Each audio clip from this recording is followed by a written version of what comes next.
a todos. Boa tarde. Boa tarde. Ó, tem menos pessoas, mas boa tarde forte. Tá boa. Forte, continua forte. Acho que foram os espíritos também que falaram, não foi? Todo mundo junto fica forte desse jeito. Que a paz de Jesus esteja com todos nós. Que eu não abracei se sinta abraçados, não é isso? E depois vamos nos abraçar claramente.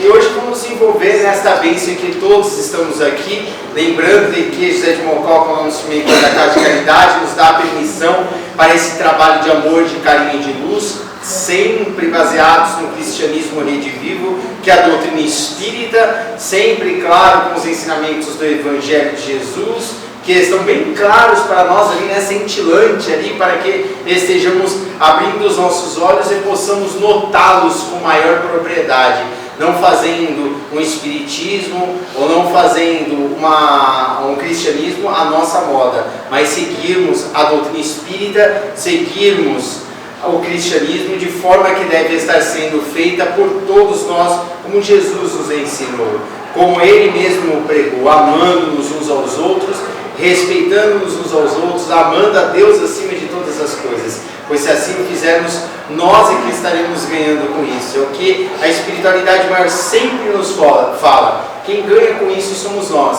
E se tanto eles vêm a nos avisar através de livros, através de palestras, através de entendimento, de incorporações, é porque nós estamos necessitados deste amor. Estamos ainda muito carentes deste envolvimento desses amigos queridos. E essa carência vai ser suprida hoje, junto com os espíritos, junto com o nosso irmão Pedro, que veio nos trazer essa palestra de amor, de carinho de Deus. Hoje ele vai falar sobre a fé em Deus. É isso aí, Zé Pedro. Nós em Deus, fica à vontade. Boa palestra para o senhor. Boa tarde a todos. Boa tarde. Ele estava mais forte. Fiquei invejado, viu? Ele falou agora há pouco sobre a confraternização que se faz sempre ao chegar no centro, que a gente vê, e também a saída do cafezinho. Parece uma coisa que a gente não dá muita importância, ou uma coisa assim natural, normal, mas não é. Normalmente o que se vê em alguns centros, e aí eu sou testemunha disso, é que quando acabam os trabalhos, em alguns centros, parece que cai uma bomba dentro. Verdade. Todo mundo vai para tudo que é lugar e parece que não se conhece ninguém, pega as suas coisas e vão embora. E a própria doutrina, ela nos traz em alguns livros, como Na Seara do Bem, é um livro que traz sobre a respeito de uma reunião, de que essa confraternização é de suma importância para que os abraços nossos, esses momentos de harmonização, eles possam ali ser somados para que a gente possa crescer junto, certo? Muito bem. Antes da gente colocar a fé em Deus, a doutrina espírita, ela traz um conceito que é fundamental para que nós possamos colocar nas nossas vidas, compreender as nossas vidas e ter o ânimo de nos melhorarmos, ou de buscar um atendimento melhor para nós próprios, né, para o nosso fortalecimento, que é a imortalidade da alma. Sem a imortalidade da alma, sem o conhecimento, sem a gente entender e compreender o que é a imortalidade da alma, porque quando a gente fala em imortalidade da alma, a gente pensa, a gente não morre, mas é tão vago, não é? Não é? A gente tão morre, tá bom, mas eu não lembro do que eu fui lá atrás. Mas tem a reencarnação. Então eu vou nascer de novo. Como é que eu vou nascer de novo? Como é que você pensa que você vai nascer? Não é? Você fica pensando às vezes assim, fala em expiação, não é? Aí você diz, será que eu vou nascer com essa tranqueirice toda? Com essa dificuldade, vou ter essas dificuldades? Quer dizer, são dúvidas que a gente tem sem nos apercebermos o verdadeiro sentido da imortalidade da alma. Por exemplo, quando as pessoas adotam como um dos pontos da sua vida ou das suas crenças, por exemplo, a pena de morte, elas não estão erradas muitas vezes porque assim pensam, porque assim se expressam. O que elas não têm é a consciência, por exemplo, da imortalidade da alma, porque se tivesse, não adotavam. nesse mesmo patamar, aborto provocado e outras coisas, né? Então tudo isso, a imortalidade da alma é importante, porque sem ela, qual a razão que nós teríamos, por exemplo, de lutar pela nossa melhoria? Para quê? Se vai acabar tudo? Agora a pergunta que nós fazemos é assim: vai acabar tudo? Temos certeza disso? Temos consciência de que nós vamos viver ou que nunca morremos? Se temos consciência, vamos pensar um pouquinho em nós próprios, na nossa fé, na nossa sustentação interior, no Deus que vige dentro de nós, e vamos nos apercebermos se nós estamos trabalhando para isso. Eu estou melhorando a minha forma de ser? Eu estou deixando de ser fofoqueiro, fofoqueira? Né? E aqui a gente já falou sobre isso, mas a gente abre um aspas para a gente entender. Quando nós somos concitados a fazer a reforma íntima, ou seja, nos melhorarmos, quando o Centro Espírita diz precisamos fazer a reforma íntima, nós às vezes relutamos e pensamos assim: vou me tornar diferente, vou ser diferente do que eu sou. E muitas vezes nós não queremos ser diferente do que a gente é. Nós queremos ser essa pessoa que nós somos, com a diferença de que nós podemos ser a mesma pessoa, mas melhoradas. Então, qual é a falha que nós cometemos na reforma íntima? É que na reforma íntima a gente imagina que eu tenho que trabalhar a minha tranqueirice, que eu sou uma pessoa maledicente, tudo e tal, tenho que trabalhar isso. Esse é o erro, porque não dá para a gente trabalhar uma situação que vige dentro de nós, está ali incrustada dentro de nós há um montão de tempo. A natureza não dá saltos, então não dá para você deixar de ser. Por exemplo, já falei isso aqui uma vez: se eu sou fofoqueiro grau 5 e eu deixar de fofocar, eu melhorei? Melhorei ou não? Certeza, posso bater o martelo? Não, não melhorei. Não, eu continuo grau 5. Para eu melhorar, o que eu preciso fazer? Ao invés de fofocar ou falar mal, falar bem. Olha o que a doutrina nos traz. O bem é fundamental para que você modifique-se ou que você melhore-se, para que a gente possa ter a certeza daquilo que a gente precisa e daquilo que a gente necessita para a gente se melhorar. Por que eu devo me melhorar? Porque, crendo na imortalidade da alma e melhorando, eu passo a ver a vida de uma maneira diferente, de uma maneira feliz, ou enxergar a felicidade. Por exemplo, como nós falamos agora há pouco, né? Entender o trato que está do teu lado. Porque antes a gente não entende, a gente acha que é um empecilho. O filho é um empecilho, a esposa é um empecilho, a sogra é um empecilho, a vizinha que está ali fazendo barulho é um empecilho, porque a gente não entende a necessidade que muitas vezes temos de praticar a nossa paciência, a nossa indulgência e o reconhecimento de que aquelas pessoas que têm um comportamento que são diferentes do meu ou reprováveis segundo o meu ponto de vista, o que elas estão precisando, o que é? É uma oportunidade para serem melhores. E quem dá essa oportunidade? É quem está mais perto dela. E neste caso, somos nós. Estamos ali do lado de uma pessoa necessitada por uma razão qualquer. Lembrando de que nem sempre a ofensa significa uma agressividade, uma agressão em relação a nós. Em sua maioria das vezes não é uma agressão, mas é aquilo que Jesus nos ensina e aí a gente não sabe ainda praticar. Quando ele diz, quando bater em uma face, você dê a outra. Mas aquela pessoa ela não sabe pedir ainda, porque pedir é difícil. É ou não é? Ou não é? Na hora que falta o açúcar na sua casa, que você precisa pedir o açúcar, na vizinha, você pensa assim, ela vai achar que eu sou pobretona, primeira coisa, que eu não tenho nem dinheiro para comprar o açúcar. De outra forma, se eu me desentendi com o andar inteiro, olha a dificuldade que eu vou ter por causa de uma xícara de café. Não tenho coragem de bater na porta, porque se eu bater na porta, ela vai dizer, vá comprar. Aí você diz assim, a pessoa é ruim. Não, você não administrou bem, melhor a sua vida, o seu comportamento para que você tivesse. Jesus fala para nós, vós sois Deus, o reino de Deus está dentro de vós. E nós temos uma dificuldade de compreender isso para nós, porque achamos que tudo está ruim, tudo é mal, o mundo está ruim. É uma violência, não é? A gente acha. Esse mundo não tem mais sentido, esse mundo não tem jeito. Nós perguntamos, esse mundo de hoje é melhor ou pior de 1900 e tanto? Melhor. Pior? Melhor. Melhor. Tu concorda? Diz que não, só para a gente começar. Um jogo da paciência. Melhor. Bem melhor.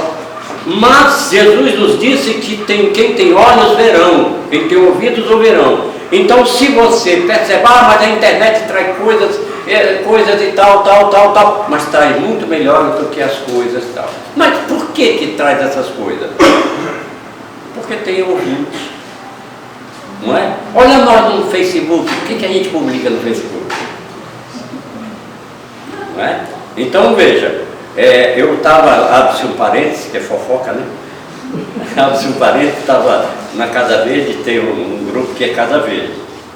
E aí uma menina publicou um negócio, que a piscina que estava na laje dela voou e caiu na rua. E alguém pegou e ficou aquela confusão, com todo mundo, piscina voou, vai não sei o que. Sabe, uma discussão sem sentido, usando as redes sociais. E ali vem os desencontros, as palavras um pouco descorteses, deselegantes, ofensivas, as pessoas se ofendem, perde a amizade, uma que é vizinha um do outro, e a gente precisa ter essa condição de a gente aprender melhor a usar as redes sociais, para que a gente não, com isso, a gente coloque uma situação piorada no nosso comportamento e na nossa vida, porque a gente é que traz na nossa vida certos dissabores.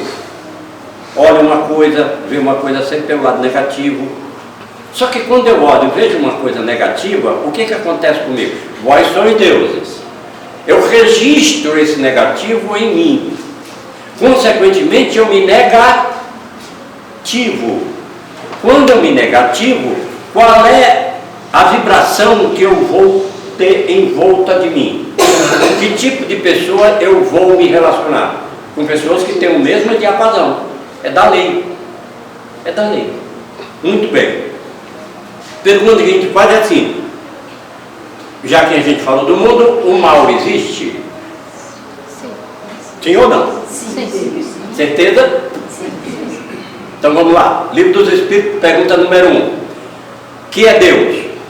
Deus, inteligência suprema, ou seja, não há nada maior, suprema. Causa primária de todas as coisas. O que significa causa primária de todas as coisas? Que Deus criou tudo. Então ele criou o mal. Não? Mas ele criou tudo. E se o mal existe, como é que fica? Está dentro de cada um. Oi? O mal está dentro de cada um. De cada um de quem? De nós mesmos. Tá bom. Quem nos criou? Deus. Então, dá na mesma. Nossa, o homem que criou. Sim, mas quem criou o homem? Então dá na mesma. Percebe? Essa dificuldade da gente enxergar as coisas é que traz nós um constrangimento de que as coisas são ruins e que não existe Deus ali. Muitas vezes nós definimos o mal como a ausência do bem. Mas aí é outra coisa que não dá para entender. Porque quais são os atributos de Deus? Onipotente, ou seja, pode tudo, né? Quer aí tudo bem? Onisciente, sabe de tudo. Se o mal é a ausência do bem, então ele sabe que ali tem o mal, porque o bem não está, certo? Mas acontece que ele é onipresente também. Se ele é onipresente, ele está lá também. Então Deus é mau. Percebe? Aí você vai no Livro dos Espíritos, na pergunta 120, 120 alguma coisa, aí você vai entender o que os Espíritos dizem a esse respeito. Quem somos nós? Como é que nós fomos criados? Simples? Então nós somos maus ou ignorantes? No sentido de que a gente tem um comportamento inadequado. Nós somos o quê? E aí, menino, não concorda? Primeiro. Ou seja, ignorante no sentido de quê? De conhecimento, não ter conhecimento. Essa ignorância é que nos faz ter essa condição. Porque Deus, se nós admitirmos que Deus criou o mal, ou que o mal existe, nós somos obrigados a dizer que Deus não é bom. E ele, uma das suas características é bom e justo. Deus castiga? Já falei aqui. Sim ou não? Não. Perdoa? Sim. Sim ou não? Não. Perdoa? Não. Oi? Perdoa ou não? Eu acho que as pessoas que se perdoam a elas próprias. Estou falando de Deus. Deus? Perdoa ou não? Sim. Perdoa? Perdoa. Tá, então vamos dizer, eu fiz mal a alguém, pratiquei o mal com relação a alguém. Aí Deus me perdoa, certo? O que aquela pessoa vai pensar? Ele me fez o mal e Deus perdoou? Como é que fica essa história agora? Fica difícil de explicar, não fica? Para quem ainda não tem a condição da imortalidade da alma, de conhecer de perto o amor, a ternura, a caridade, fica difícil dela compreender. Vou dar outra vez a historinha para a gente entender como é que funciona isso. Um casal comprou uma loja, ia bem na loja. De repente eles imaginaram que se eles fizessem uma reforma na loja, a loja ia vender mais. Mas eles não tinham dinheiro para fazer a reforma. A mulher dele disse, olha, o gerente do banco, tratava-se de uma cidade pequena, ele é nosso amigo. Se a gente for lá e pedir um empréstimo, com certeza que ele vai nos emprestar. E a gente aumenta a loja. Foram lá no gerente, conversaram com ele, eram amigos e tal, o gerente emprestou a grana e eles aumentaram a loja e a loja ia bem. Mas a mulher adoeceu e aí teve que gastar todo o dinheiro com a doença da mulher. E ele não conseguiu pagar, honrar com as prestações do banco. Aí ele ficou envergonhado, não ia no banco e tal, não passava na porta e tal, mas ele teve que ir lá, não teve jeito. Recebeu as cartinhas e foi lá. Então ele foi lá, o gerente, sentou no gerente e disse, olha, você me conhece desde pequeno, nós nos conhecemos na cidade aqui, as nossas famílias nos conhecem e tal. Eu pedi um empréstimo, você sabe, eu sou uma pessoa honrada, eu sempre cumpri meus compromissos e tal. Mas aconteceu que a minha esposa, ela ficou doente, eu tive que gastar todo o dinheiro que eu tinha por causa da doença. Dá para o senhor perdoar a minha dívida? Ele perdoou? Não. O que ele fez? Ele emprestou mais. Para que ele pudesse. Pode ser. Deu um crédito. Sim, mas aí você não podia pagar aquela prestação, agora como é que faz? Com mais uma. Ele vai agora fazer direito. Não vai gastar aquele dinheiro e vai fazer com que ele renda para poder pagar. Já que ele se arrependeu do que fez. Mas ele tem uma prestação alta para pagar. E aí? Então aí, o que o gerente fez?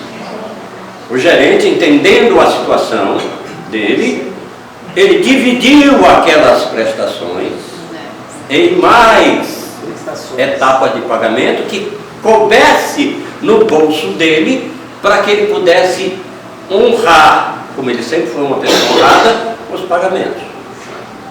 Desta mesma forma, nós somos tratados por Deus. Nas nossas dificuldades, nos nossos atropelos, quando não temos a condição, por exemplo, de numa encarnação, a gente trabalhar aquelas situações complicadas que ainda vigem dentro de nós, porque são situações que vêm de várias encarnações. Vem de várias encarnações. Eu cometendo aqueles erros,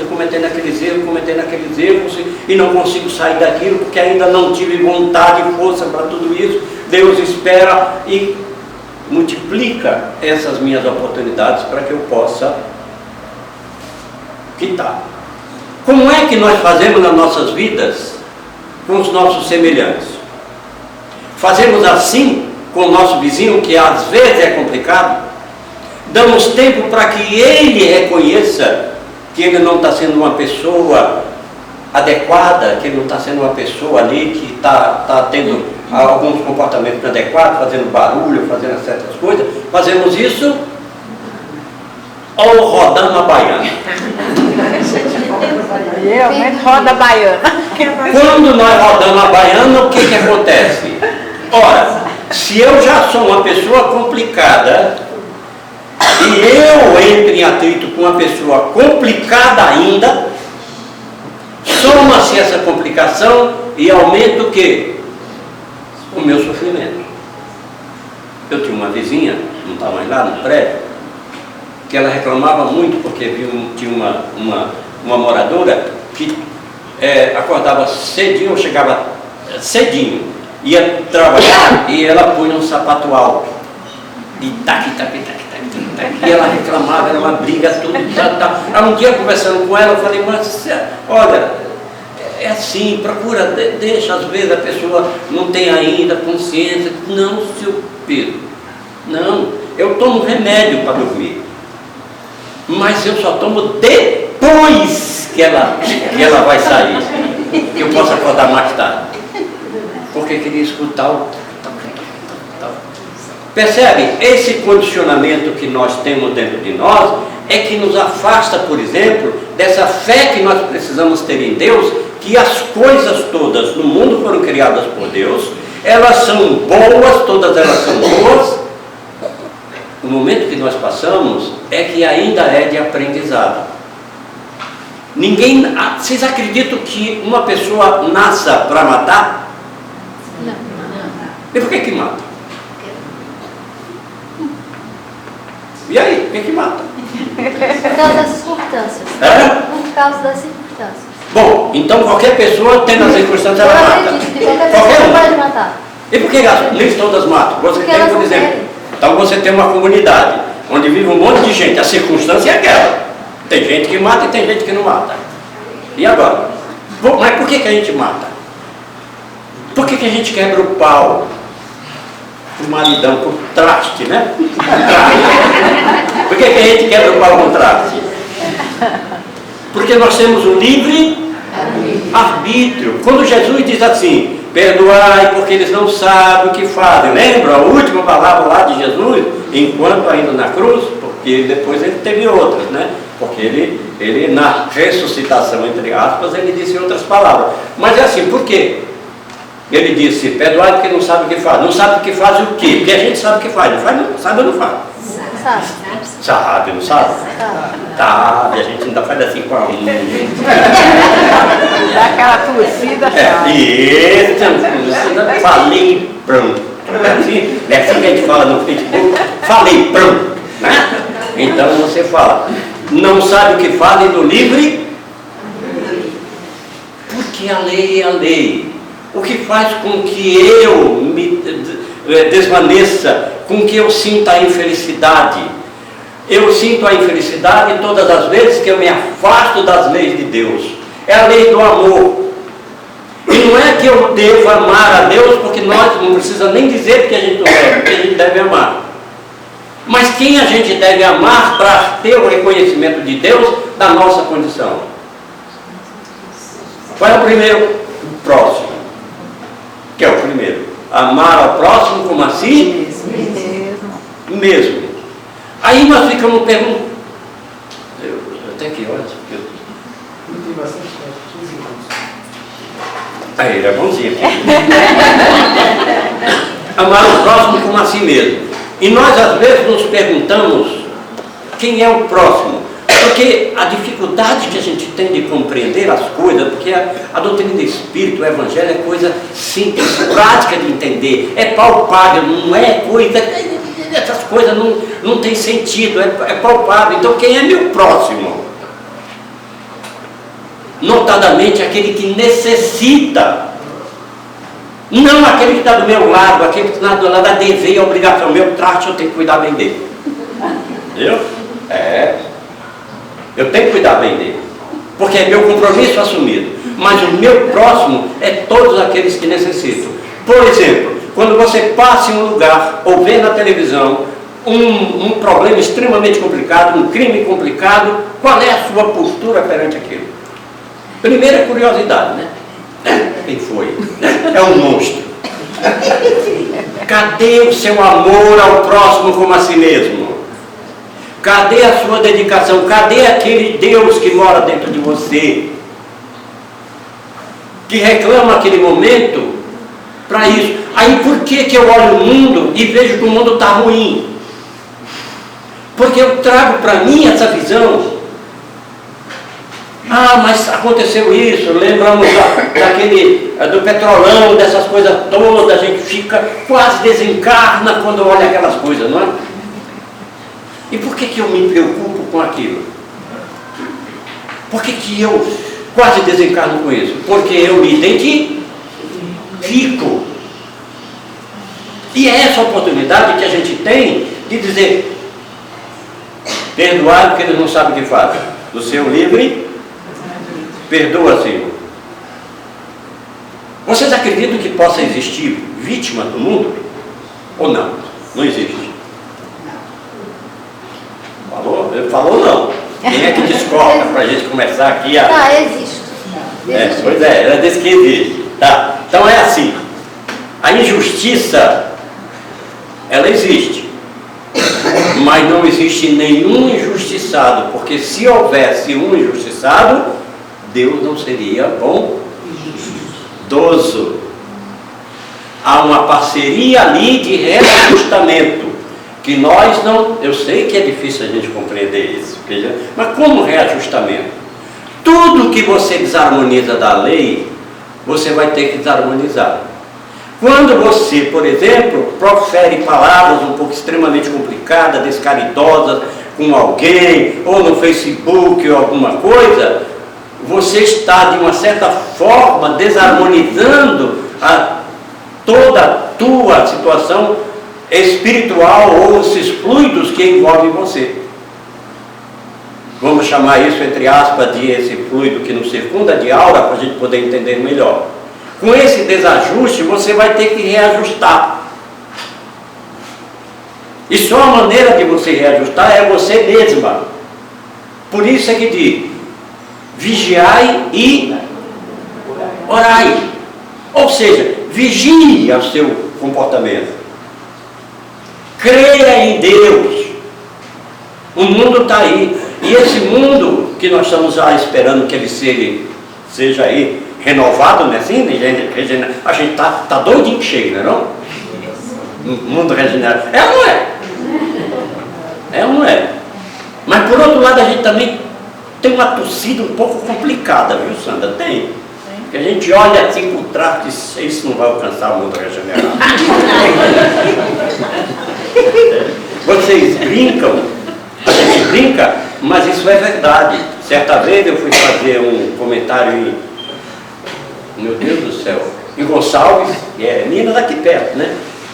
E aí me convidaram para fazer um evangelho, no lá depois. Eu falei: vamos lá. Eu estava lá, e aí saiu a porta estreita. Aí a irmã falou para a outra: tenho certeza que ela não entra. Tenho certeza que ela não entra. Mas aqui é um fato interessante, para a gente ver como a gente às vezes é descuidado com os nossos pensamentos. Todos nós somos descuidados com os nossos pensamentos.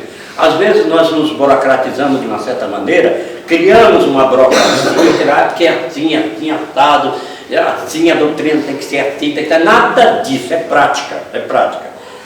Veja, esse evangelho, eu fui falar e falei sobre o evangelho, e falamos sobre que não havia necessidade de colocar toalha branca na mesa, tal, era um lugar que tinha dificuldade de compreensão, o pessoal lá e tal, e que a água, se quisesse colocar, coloca, mas não pode ser uma coisa complicada, né? Aquele tipo de dogma, essas coisas. Não tem isso, não tem. Se você quiser colocar, se coloca.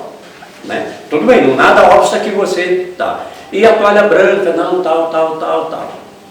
E aí fomos para o evangelho. Aí a senhora, que era presidente do centro, estava lá, e aí quando foi começar o evangelho, era uma mesa mais desse tamanho, sem toalha, era uma mesa ali. Quando foi começar, eu disse, espera um pouquinho, falta a toalha branca. Aí eu já olhei para ela assim, e ela pôs a toalha branca. E aí, terminou o evangelho, ela disse, seu Pedro, você me censurou, né? Eu digo, censura, gastei um tempão para falar isso, né? E ela disse, eu pedi a toalha branca, mas você olhou aquela senhora que estava do seu lado? Eu falei, eu vi. Você viu o tamanho do anel dela? Aí eu falei, ela disse, pois é, ela fica batendo ali e toda vez que ela vem aqui, ela marca a minha mesa toda. Percebe? E na minha visão, era uma coisa complicada. Por isso, nem sempre que a gente vê é realmente aquilo que é, o que parece. Nem sempre. Tudo tem o outro lado. Se eu tenho uma dificuldade com alguém, tem o outro lado. Qual é o outro lado? De compreensão da minha parte. Para que a gente possa entender e compreender esse Deus que vige dentro de nós. Você é capaz de tudo, você pode tudo, basta que você queira. Se você quiser ser feliz, você pode ser. E a gente sempre diz, para ser feliz, o que precisa? A gente fala em acreditar em si, né? Quando você acredita em si, você sabe, proativo, aquela coisa. Então, para ser feliz, basta que você diga para você, eu sou feliz. Mas não dá, né? Porque não dá ibope, né? Não dá ibope, dá nada. Como a gente sempre fala, né? Quando pergunta como você vai, né? A gente vai repetir, que a gente sempre fala, pergunta como você vai, a pessoa responde, tô indo. E a gente responde, não é uma tristeza danada? Não dá? Dá vontade de dizer para ela assim, minha filha, tu já foi, não sabe. Porque é uma verdade, você já administrou mal as tuas forças, o teu Deus que existe dentro de você, e você se coloca numa condição totalmente alienada de tudo. E, consequentemente, você não enxerga você, não enxerga a felicidade, não enxerga quem você é, não enxerga a divindade que existe dentro de você. Todos nós somos portadores das virtudes do Pai, porque dele fomos criados. E ele não poderia ter nos criado sem ter deixado em nós essa essência divina, bastando que a gente desenvolva e queira desenvolver. Quando você começa o namoro, como é que foi? Ela olhou para ele olhou para ela e pronto. O que é isso? Aquele it, claro, que os compromissos assumidos, a gente sabe disso. Mas o que foi que nos aproximou? Aquele primeiro olhar, aquela identidade, aquela vontade que você tem ali, aquele amor que emerge de você. Esse é o verdadeiro amor. Que depois nós temos dificuldade de administrar esse amor e conduzi-lo da forma melhor possível. Nós vamos nos permitindo muitas vezes palavras um pouco desconectadas com o nosso compromisso assumido desde o altar, quando dizemos até que a morte nos separe, que tem um sentido diferente, quando ele diz desde que a morte nos separe, no sentido da gente reviver sempre. E isso vai nos tornando, às vezes, pessoas insensíveis, que faz com que as dissensões nos nossos lares possam ter um crescimento maior. E nós não vamos nos apercebendo disso. Mesmo que a gente se distancie daquela situação, lá dentro do nosso interior, qualquer um vai ficar lá. Porque nós escolhemos os nossos parceiros. Acreditamos nisso ou não? Sim ou não? Sim. Está difícil. Nem tanto, né? Eu estava doida, né? Assim, na hora, lá em cima, né? Nós nos combinamos, porque era aquele ou aquela que atendia a nossa... Acho que passou, né? Não. Aquela necessidade de evolução e de aprendizado. Não de expiação, porque a gente tem a mania de falar sobre expiação e coloca isso com um termo, sabe, não, eu tenho que pagar, a gente ganha um monte de expiação e prova, eu tenho que pagar. Nada disso. Imagine, eu vou falar de mim. Se eu estou lá em cima, na espiritualidade, lá em cima, nas nuvens, aí São Pedro chega para mim e diz, agora, Pedro, você vai ter que pagar a sua dívida lá embaixo. Eu não venho. Tem graça? Não tem. Expiar é reharmonizar aquilo que você equivocadamente conduziu na sua vida. E por que a dificuldade que eu tenho de melhorar? A dificuldade é porque esse lastro que eu adquiri, ele vem de encarnações em encarnações. Por isso eu tenho dificuldade. E a doutrina nos fornece as ferramentas do Evangelho para que a gente possa amenizar tudo isso. Quando você, por exemplo, faz uma prece, você sente dentro de você aquela energia pujante que te eleva, que te anima. E a prece não é as preces como a gente imaginava, né, antigamente. Aquele monte de terço, rosário que a gente rezava. Que a gente só balbuciava, na verdade. Estou falando porque, como catolicista, eu posso falar isso, né? Não estou dizendo que não tem validade, mas estou dizendo de como eu encarava tudo isso. Mas basta que você diga, Jesus, me ajuda. Que é a dificuldade que a gente tem de agradecer. Agradeça o que você tem. Deus te deu aquilo que é necessário para a nossa vida. Quando nós virtualizamos a nossa vida e achamos que a vida melhor nossa é outra, fica difícil. Eu até disse outro dia, essa semana, disse assim, olha, se eu ganhasse na Mega, tu acha que eu estaria aqui? Mas nem morto. Né? Ah, se eu ganhar, eu vou ajudar. Não passava nem na ponta. Se a Sandra encontrasse comigo, é a Sandra do Zé de Mococa, da onde?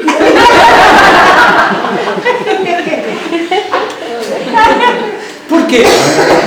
Porque nós nos adequamos àquilo que faz parte da nossa vida, porque a gente se perde. Até já falei isso, mas vale a pena falar de novo para acordar o pessoal, né? Que a minha mulher estava uma vez fazendo as contas lá, você vai lembrar, né?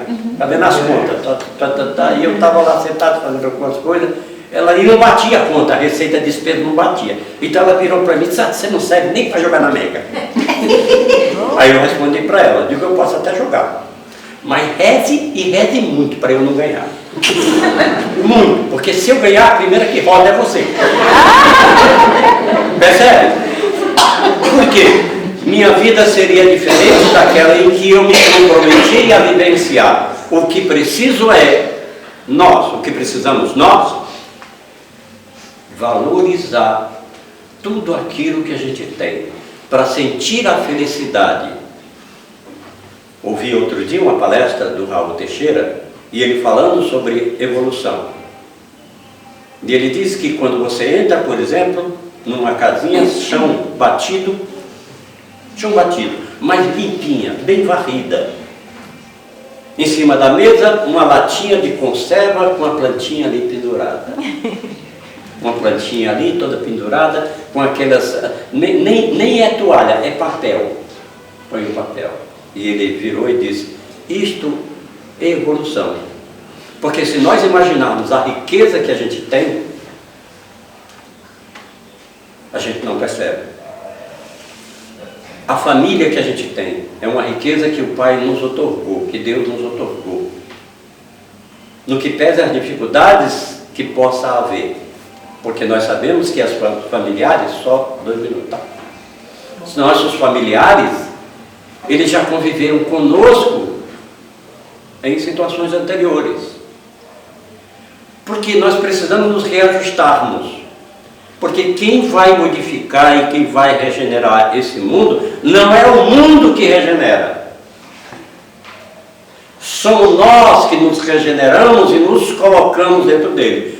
Muitos de nós, eu não vou perguntar, para não causar inveja, quem se sente assim, mas muitos de nós já não se sente aqui regenerados, assim no que diz respeito a uma vida tranquila, com uma absoluta certeza, sem nenhum medo de errar. Essa é a regeneração do mundo, quando você se sente você. Nós sempre dizemos, como é, Jesus fala, eu e o Pai somos um. Será que a gente pode falar isso? Eu e o Pai somos um? Quer dizer, eu e o Deus somos um? A gente pode ir, né? Quer isso, nem Jesus, né? A gente sempre se diminui, não é? Até que dá igual, já falo, eu vou repetir, dá igual. Mas podemos sim, quando todas as vezes que nós fizermos um bem, nós podemos dizer, eu e o Pai somos um. E o bem não precisa a gente mensurar o bem em outras coisas. Um sorriso, uma tranquilidade, uma saída, por exemplo, desse centro agora e sair feliz da vida, porque é abençoada. Todos os espíritos que aqui nos auxiliam, que nos ajudam nessa reunião de forças interiores, que todos nós somos portadores, e quando saímos daqui, espargindo todos esses fluidos para muita gente que nós cruzamos, não vou nem falar desde casa, que nós cruzamos, e que naquele momento que a gente cruza com alguém, seja passando no ônibus ao longe. Vocês acreditam nisso ou não? Então vamos ver lá no Evangelho onde está. Mulher hemorroída, sangrava, procurava tocar em Jesus e não conseguia, no meio da multidão, tocou em Jesus. E Jesus virou para os apóstolos e disse, quem me tocou? Estavam aquela multidão, os apóstolos, no meu dizer, né? Deve ter dito assim, esse Jesus está lelé, né? Esse monte de gente aqui perguntar quem me tocou, muita gente tocou. E ele disse, de mim saiu uma virtude. Percebe? Então de nós que saia essa virtude, quando nós passarmos ali, sabedores que nós ali estamos contribuindo para pessoas que, muitos encarnados e desencarnados, que não têm essa oportunidade, por exemplo, que nós temos de estar aqui falando em Jesus. Muitos espíritos se ficam adormecidos, distanciados de si mesmo. Nós sempre lembramos que a prece inicial, quando é feita, e quando a prece final é feita, nós imaginamos que essa prece é para iniciar e final os trabalhos, porque burocratizamos a coisa e não sentimos a realidade verdadeira do que acontece numa reunião como esta. A prece, os espíritos retiram os nossos fluidos, os nossos sentimentos, o nosso amor e levam para aqueles encarnados e desencarnados que mais precisam, para acordá-los. Muitos deles são acordados. Tem uma passagem de Bezerra de Menezes que é contada, em que a gente, se não for na entrelinha para compreender a extensão daquilo, a gente fica só no que lê, e não vê a extensão. Bezerra de Menezes desencarnou, está lá em cima, em algum lugar na espiritualidade, e de repente ele ouve embaixo, porque estava no sobrado, entre aspas, né? E estava lá e houve uma série de vozes, Bezerra, chamando Bezerra, e ele disse, olha, quem são? Aí ela vai até uma coisa e olhou, e viu um monte de gente, e perguntou a Celina, quem são? Ele disse, são muitas pessoas que você ajudou, mas eu não conheço nenhum deles. Pronto, aí a gente infere aí e trabalha essa informação. Muitas pessoas recebem de nós os eflúvios que aqui nós fazemos na prece. A nossa vinda para este centro, por exemplo, ela traduz um sentimento de amor quando você aqui vem e comparece. No que pese o que você veio fazer. Não importa se você veio tratar de um problema particular, de um problema... Não importa, você aqui veio. Quando você veio, você esparge esse sentimento de em busca de algo. Onde está isso? Está no Evangelho também. Quando diz, sede perfeito, como o vosso Pai Celestial é perfeito. E o verbo é imperativo. Sede, ou seja, você é ou você é. Então, por que nós viemos aqui? Só isso, tá? É assim, a gente sempre diz, a gente vem pela dor, pelo amor. É bonito, né? É poético, não é não? Pelo amor, pela dor. Aí eu vim aqui no centro porque eu adoro o centro, né? Assim, tá? Eu não vim pela dor, a gente ouve muita gente falar isso. Não, todo mundo vem pela dor. Por quê? Porque mesmo que você não tenha algo que te leve, você tem o teu crescimento sede perfeito, que ali reclama, aquele vazio reclama algo que você precisa para a completude do teu entendimento e da tua evolução. Vídeo cego de nascença. 40 anos cego. Ele é cego porque o pai pecou ou porque ele pecou? Nem ele, nem o pai. Foi porque as coisas de Deus ocorressem. É evidente que o cego não ia ficar 40 anos cego só para Jesus fazer o milagre, né? Não, mas que as coisas acontecessem, o crescimento, a evolução, nossa, só para encerrar é assim. Nosso projeto de reencarnação, ele não é um projeto, já falamos isso outras vezes aqui, não é um projeto para a próxima encarnação, não é o que eu vou fazer na próxima encarnação. Seria muito simplista da gente pensar assim. Seria trabalhar a lei do karma e não a lei de ação e reação. Que o que eu sou hoje é o resultado de ontem. Não é verdade. Não é verdade. Porque quando você desencarna, você progride na espiritualidade. E você trabalha muita coisa na espiritualidade. E não é dessa maneira. Sempre há uma situação diferente. Então esse nosso projeto é um projeto que a gente faz para daqui a 20 encarnações, exemplo, a tarefa que eu vou desempenhar. Então nessas encarnações, esses interregnos das encarnações, eu vou trabalhando, ajeitando aqui, caindo ali, tal, traste aqui, o traste ali também, e tal, me aprumando, para quando chegar naquela 20, eu esteja pronto para a tarefa. Todos nós estamos imbuídos nisso. E para encerrar, é assim. Agradeçamos tudo que nós temos, porque nós temos as coisas mais valiosas que Deus nos otorgou. Principalmente a oportunidade de reencarnar. André Luiz e Emmanuel nos dá conta que existem 5 vezes espíritos desencarnados na crosta da Terra. Se você contar aqui qual é a população hoje do mundo, sei lá, do mundo, não sei quantos bilhões. Aí você multiplica isso por 5. Quando você chegar lá, tu vai estar na fila de reencarnar. E a fila é longa. Então, por isso, viva na intensidade para que você possa viver a vida na espiritualidade. Que Jesus nos abençoe.